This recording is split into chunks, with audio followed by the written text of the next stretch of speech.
Hi, this is Clifford Carnicum again here with Dr. Gwen Scott, a naturopathic doctor. And Gwen, thanks a whole lot for being here. Thank you. And we're here for the second time around to present additional information regarding the condition that has been classified or called Morgellons. I'll put it in quotes all the time.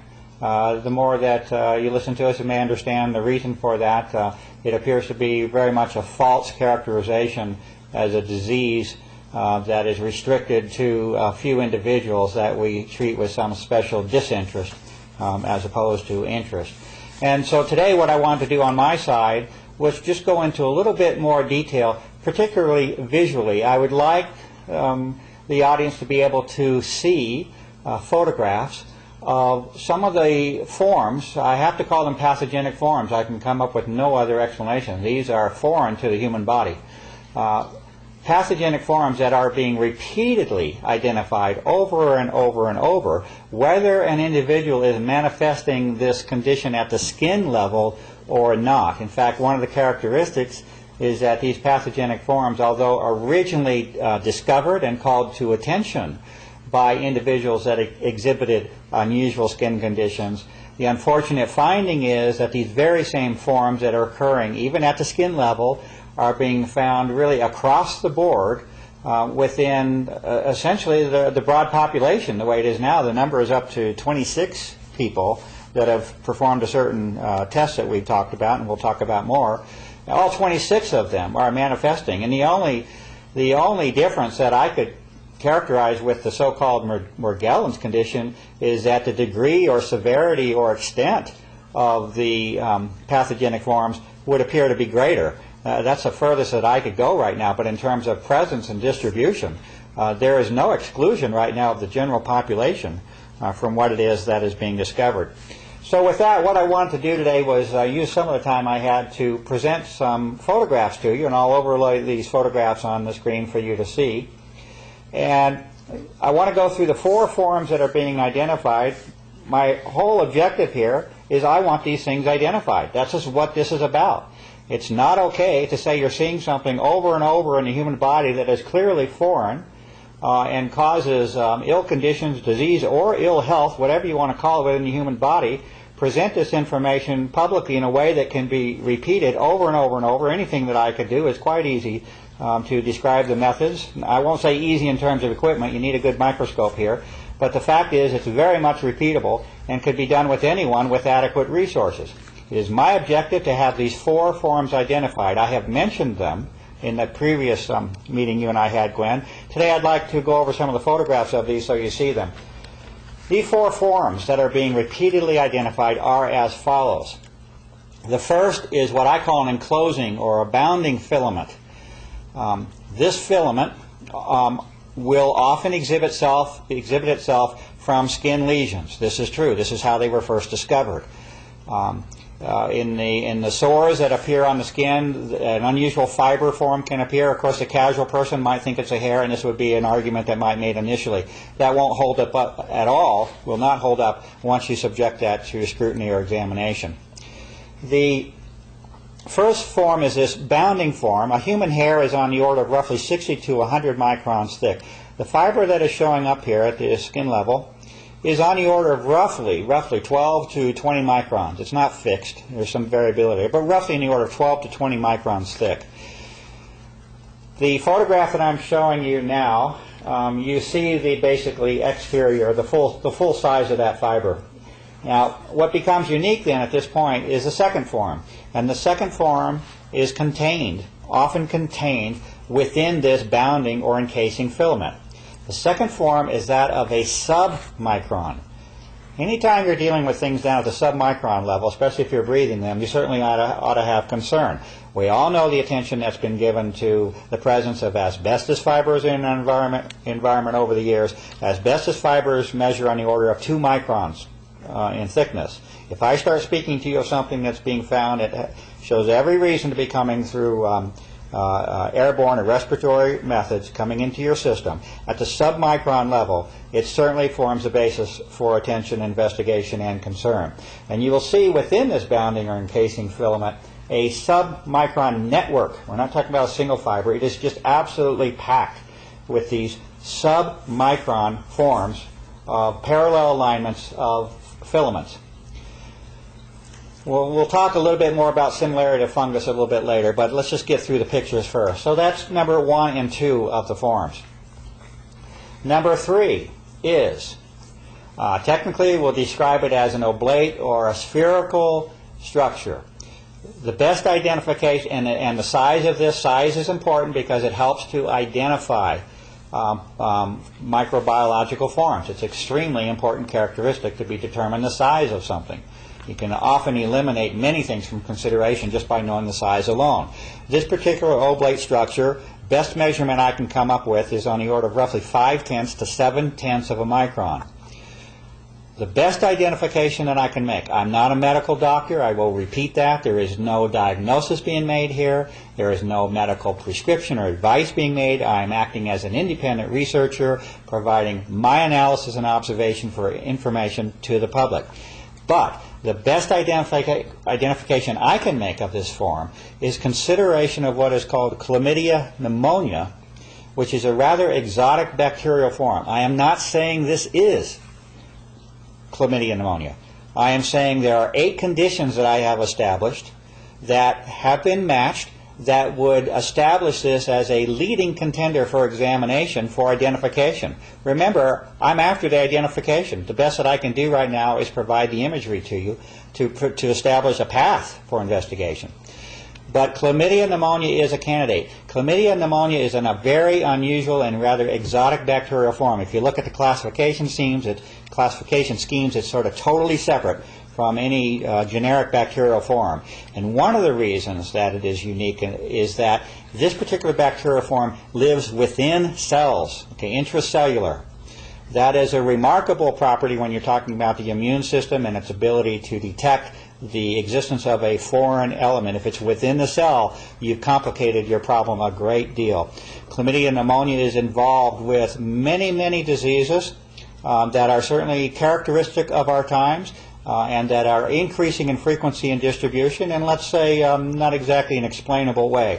I will offer that as at least a leading contender, not restricted to, as a contender for examination or identification of these forms. And the last is what I have to call a hybrid form, and it's simply because it's somewhat unexplainable to me at this point what even form you're speaking of. Could be in the mycoplasma category, but it's basically a ribbon structure. Has some similarity to a filament network, but certainly not anything of the uniformity of the second form that I've described to you.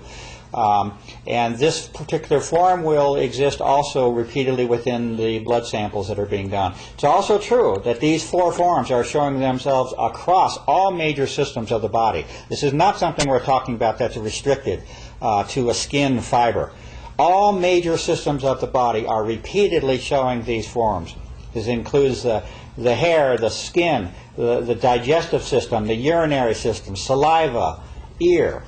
It is across the board throughout the human body that these forms are being found.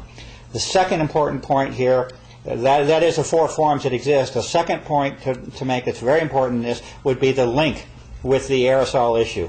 And that is that there is, as of now, a rather direct physical link that has been established between these same forms that I have just itemized for you that are being found in biological samples.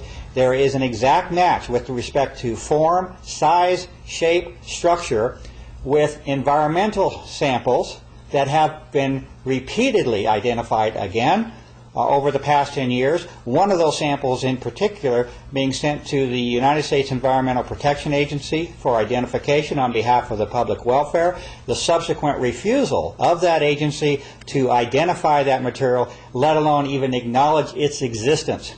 And of these 4 forms, 3 of them have crossed over directly into the environmental airborne filament form. You have that encasing filament, you have the submicron network, and you have the what appears to be similar to a bacterial form within that airborne environmental sample. So this is where a sufficient link and basis has been established for a connection between the environmental contaminants that we have been subject to in the aerosol operation and the subsequent manifestation in the biological form.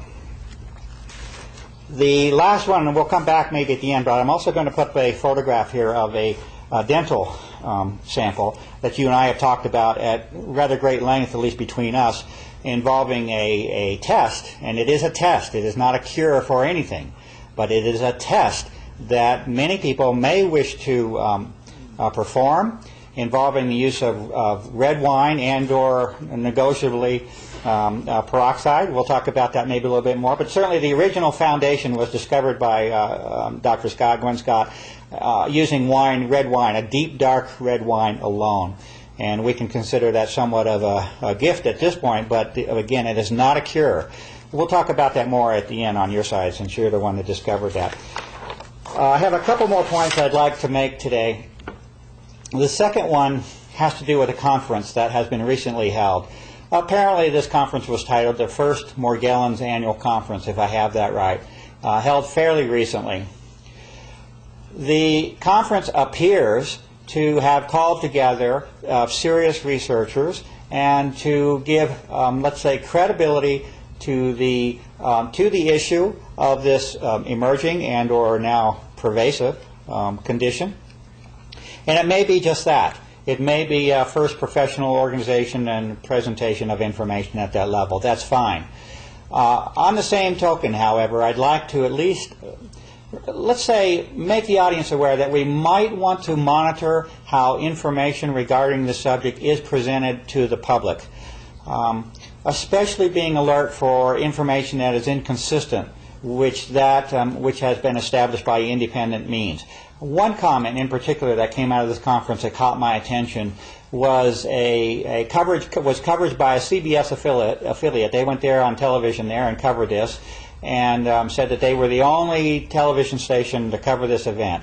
They put a big headline on their television presentation that said, you know, this Morgellons condition, it may be that as many as 14,000 people across the world may have this condition, and presented in somewhat of an astounding fashion. Unfortunately, the work that Gwen and I have both worked on now for really several years, but especially over the past several months with, let's say, greater intensity.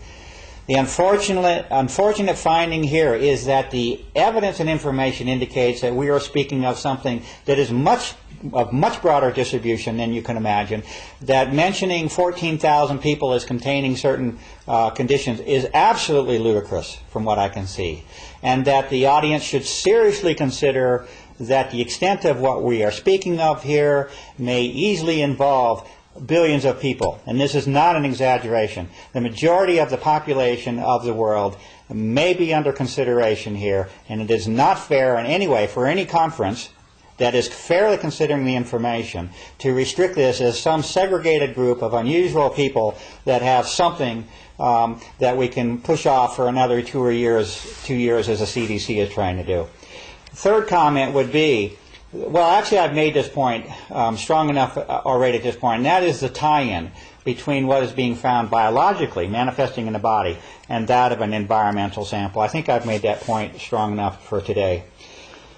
The last comment would be that this information that has been presented publicly, open view under the microscope with the best resources I have, has now been out there close to a year and a half. The first photographs of these unusual forms came out now close to a year and a half ago. To think that we're at the point that a year and a half later, with now rather intense work over the last several months, of presenting repeatable images that show very unusual forms, which appear by all means to be pathogenic, and to not have those forms positively identified is absolutely atrocious. There is no excuse for this whatsoever, and it is one of my primary objectives at this point. We'll go further later on, but at this point there's absolutely no excuse for having these 4 specific forms. This is a minimum. 4 specific forms identified as to nature and function. And in fact, out of the conference that is going on, it's really not very sensible that, oh, we're now getting to the point where we can see some images on this. We've had some images now for at least a year and a half. So this is my primary calling at this point. Get these things identified, and then we'll go further in terms of understanding what the effect is. And with that, and the last thing was that there has been no suitable identification thus far. It's totally void, basically, of clarity and definition. And with that last comment, I'd like to pass things over to you, Gwen. I hope I didn't infringe on your time there too much, but we're going to do this again as much as we need to get the information out. So I thank you very much. Take all the time you want, my friend. Okay, I have some new developments using my own body laboratory, which is what I've been doing all along, and friends and family and whatever. But before I talk about that, I will say, since our last discussion, I did have a gentleman who was involved in the design of some of this call me, and when he was involved, he said, you know, he felt he was doing something to help the soldiers in the field in this country. He was told that these things would be sprayed, aerosol sprayed from planes on the enemy, and he would save soldiers' lives. And then it occurred to him, when he became aware and began to see Clifford's work and other work, that, oops, you know, maybe that's not the case. So now he's trying really hard to help out anybody that he can find that's trying to do the work. And he explained something to me that I knew, but I had kind of forgotten, which is every organ in your body has a specific frequency, and it operates at that frequency. And when you interrupt that frequency electromagnetically, you can create all kinds of serious, even unto death, problems. He also talked about areas of the brain and mind control. And as Orwellian as that may seem, apparently scientifically it's very real. And we know from Clifford's work for years now the electromagnetic properties of what's happening in our air supply as a result of the aerosol spraying and the manipulation of that.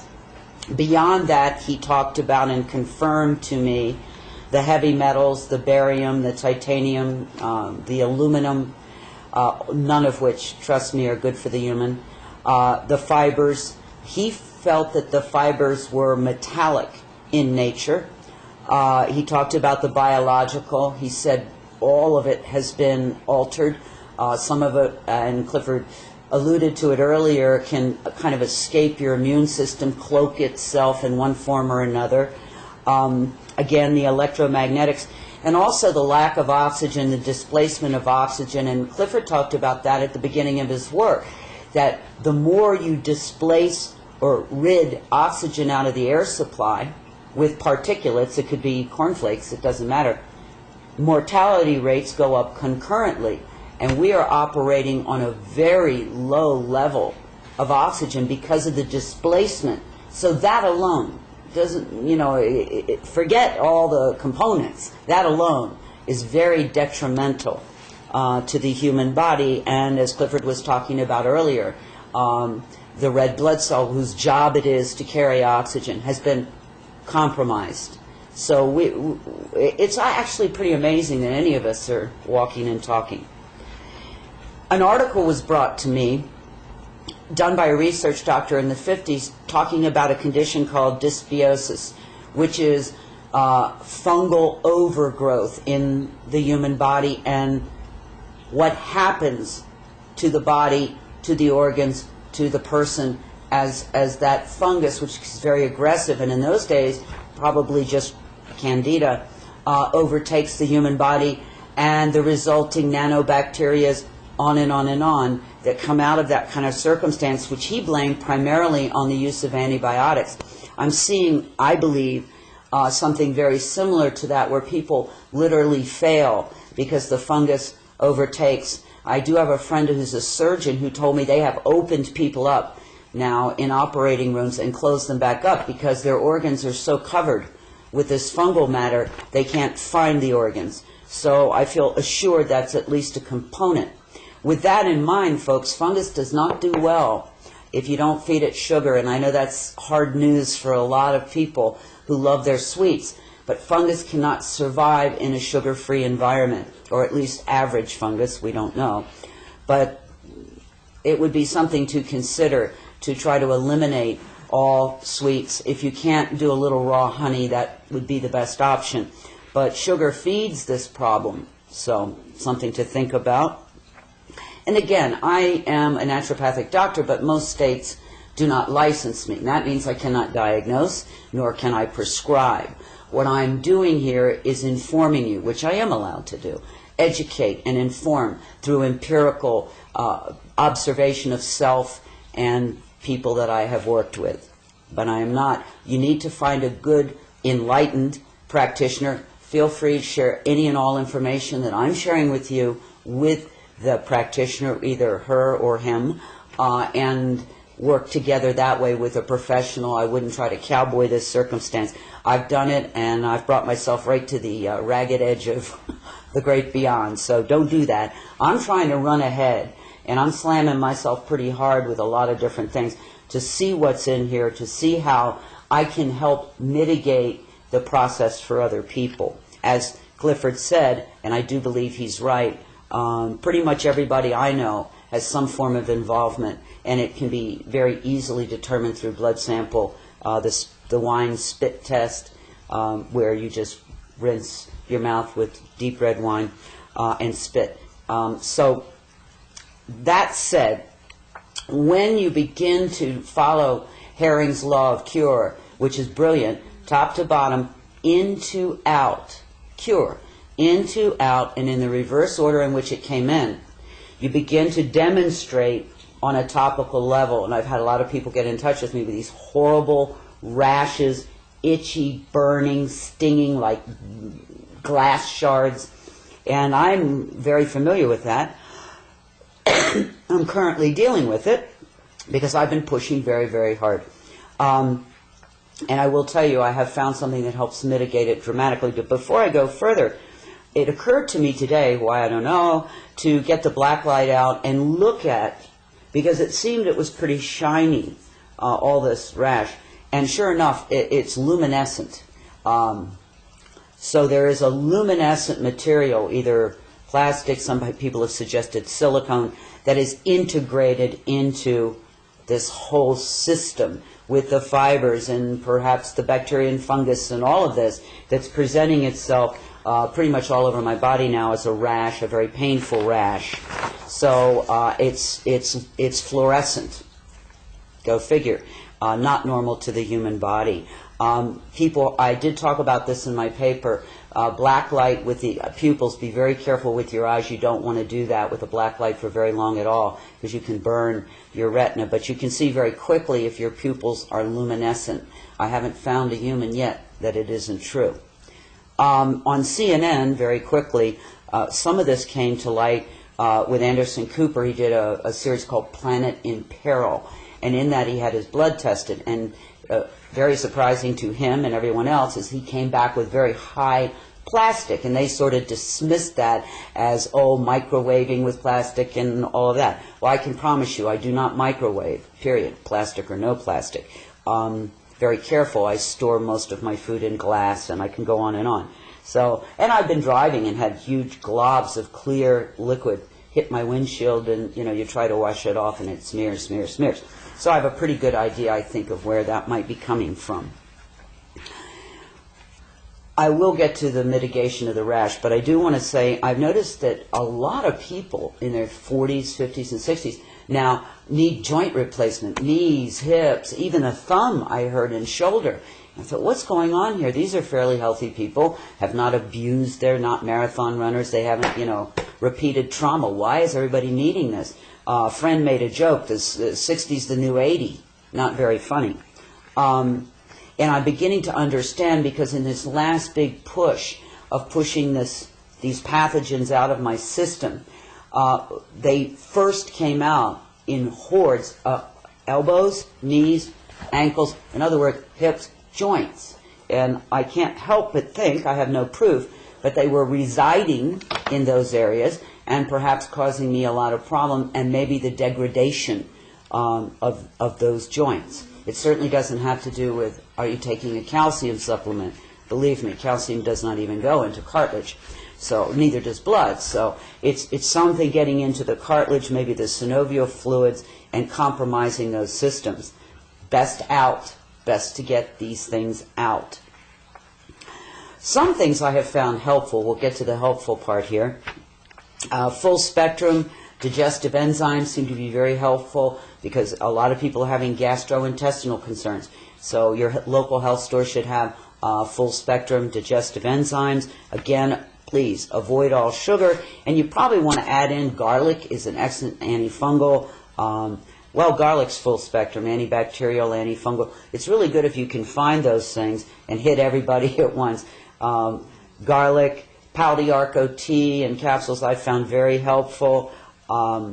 There is a company called Herbs Etc. I mentioned in my paper on Clifford's site that makes a couple of extracts that I found very helpful. And to mitigate the rash, believe it or not, I went into Walgreens and there was a lovely young woman in there. And she said, she knows I'm a naturopath, I have a new cream from Israel and it's all natural and it's wonderful. And this is what it's called. It's called Yes to Carrots. Now, I don't have any financial connection with this whatsoever or any product I ever talk about. Okay, let's just get that straight. And it's called Yes to Carrots, and it's a cream. And that day my arm was on fire. I felt like I was strapped on a mound of fire ants. And I put it on, and it will sting. It stung for about 30 seconds. But then everything went quiet, and it was truly blessed relief. And I guess that's 5 or 6 days ago. And I've found a great deal of relief with the rash, the attending rash, with this product. I've tried many, many other things, and this did the best job. And finally, there was a gentleman who emailed Clifford saying, look, I'm an alcoholic, I'm a recovering alcoholic, I can't put the red wine in my mouth and swish it around. Is there anything else to do? And I thought, gosh, I wish I thought of that, and I apologize. Oh, this is my pal, Gabriel, bringing some love to the proceedings. Anyway, I thought about it, and I don't know if the alcohol has that much significance. It might be the tannin in the grape. It could be the resveratrol in the skin of the grape. I'm not sure. But it might be worth it to try purple grape juice. Now, between now and the next time we meet, I will get some purple grape juice and give it a shot. But for those who are alcohol restricted, it's at least a thought to try that. I'm sorry I didn't think of that before, but you could try some purple grape juice for the mouth swishing and see if that helps. And I'll do it myself and then talk about it next time. So in closing, as hard as it may be, it's really true, better out than in. These things are not normal or natural to your body. They are not assisting your body. And I have a feeling there's a laundry list of ways that these things are harming us in ways that we cannot even begin to understand. So the process at this point has been difficult and painful for me, and I'm trying to get ahead of it so that when people do start to cleanse themselves of that which does not belong in the human body, that I can have found some mitigating things to make it less painful, less difficult. I pray that there's something that we could do and there'd be no pain or problem. I'm not sure that's achievable, but at least to knock it down where the average person could deal with this cleansing of the unknowns, fibers, and Lord mercy, out of the body. And if you read my paper, I do make suggestions about my own journey to this point in time. Gwen, I wanted to thank you for all that work that you're doing. I hope that people do realize the contributions that have been made here by Gwen on trying to get methods that are accessible to us, accessible and affordable to us, and there's a great deal that is to be appreciated. You know, in our closing, there's just a couple comments I wanted to make. One with respect to the fungal question. It's an interesting question to me because I have to go by identification and try to use the conventional forms, conventional resources, even though there is strong reason to believe that we're dealing with things that are unconventional and not in the standard books. But nevertheless, this question of the fungus has been there for some time. And even though it is true, I cannot, particularly this submicron filament form, although I cannot attach it at this point to any conventional or known fungal form, it's still, nevertheless, in terms of if we look at the behavior and characteristics and style of this form, it certainly has many characteristics that would be aligned with the fungal characteristics. We don't know the final answer, but we know we're coming from different sides. But we're trying to merge this information over time, and I'm amazed by the tenacity and persistence of this material. It's been to the point now we're on the wine test, which I want to talk about in just a minute. The amount of material produced has actually been enough to clog up a sink. It's very unfortunate, but it's a fact that we're talking about a significant amount of material that can be seen. And with that, I wanted to reiterate the question of whether or not you would like to perform this test that Dr. Scott has established and discovered. And it is a test. It is not a cure at all. For those that are refusing to disclose this information because they're worried about liability, there is no concern on my side about presenting the factual truth, and especially if it's observable and repeatable. And this is a test that you have discovered and established, which leads one to ask for themselves and to answer the question for themselves as to whether or not the issue that we're speaking of is real. And I'm going to put a photograph up here at the end that shows the results of that test, and it's quite simple, using the wine as you described. People can look at the site or your paper, but it's basically swishing, gargling your mouth with a dark red wine. Again, controversial with the peroxide thing, whatever the mix is. But this is real physical material that we're speaking of. Which you have sampled and shown under a microscope. Repeatedly. This is not something that's anomalous at this stage. Right. We're up to 26 people that have voluntarily performed this test. Unfortunately, all 26 of them are showing the presence. And this is a question that I ask to you. If you do not think that the general population, the broader population, is involved in this issue, I urge you to consider performing this test. If you do find that your gums and mouth expel any material, solid material, a fibrous or stringy network after you perform this test, I encourage you to start asking some very serious questions. What is the nature of that material? Why is it there? And then also you figure out how to get rid of it, and we've made some progress. And with that, I wanted to thank you very much, Gwen, for being here again, a second in a series, and I hope to continue, and we'll get the information out as best as we can, and thank you very much.